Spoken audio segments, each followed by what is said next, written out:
These are desperate days in the Philippines. That might be an understatement. Survivors of the deadly typhoon need clean water, food, and medicine, and they need it now.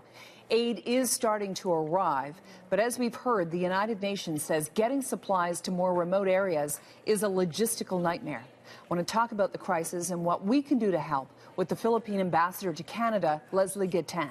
He joins me from Ottawa. Ambassador Gatan, first of all, your reaction to the horrific scenes and the information that you've heard about what's going on on the ground due to Typhoon Haiyan.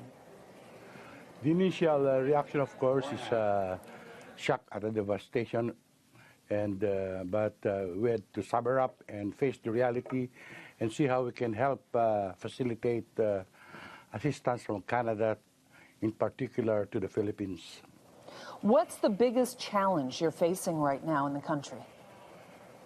Oh, the biggest challenge is, of course, the lack of accessibility of many areas because of the roads and that are not passable due to debris and, of course, the bridges knocked down.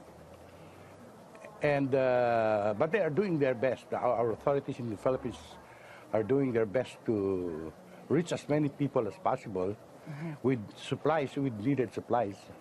So what has to happen then? Does this mean that you have to go you have to essentially rebuild the infrastructure so that aid groups can get into particular areas?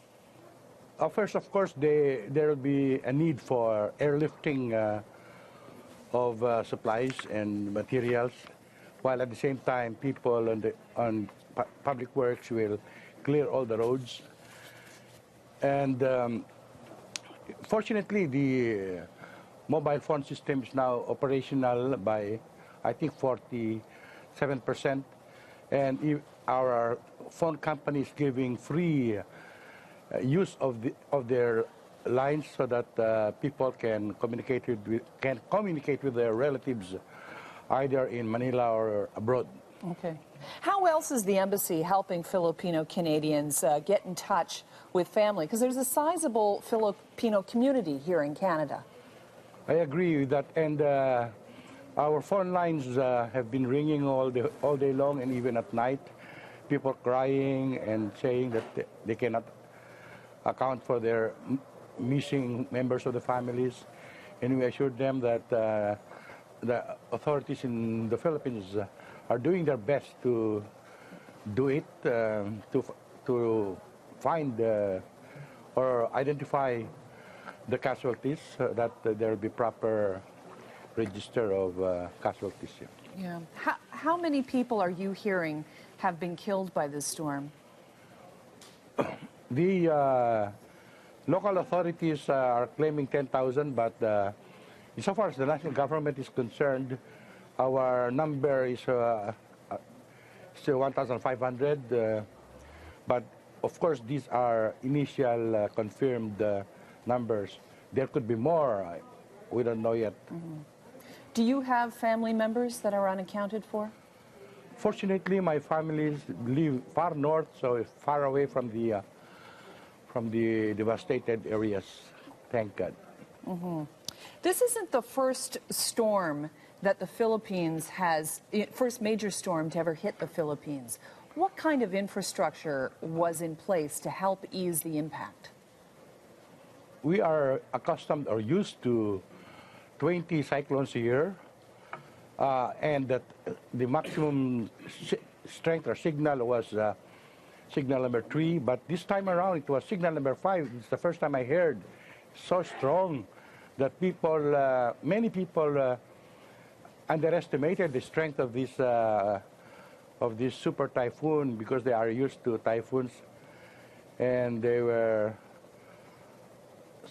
were unfortunately wrong in their underestimation. So go ahead. Going forward, what do you think, Mr. Ambassador, has to be done to make sure that the Philippines never finds itself in this kind of situation again, even if it is struck by a number 5 storm?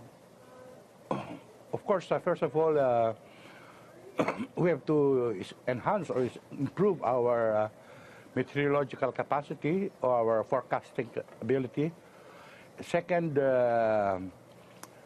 land use planning should ensure that houses are strong enough to withstand very strong typhoons.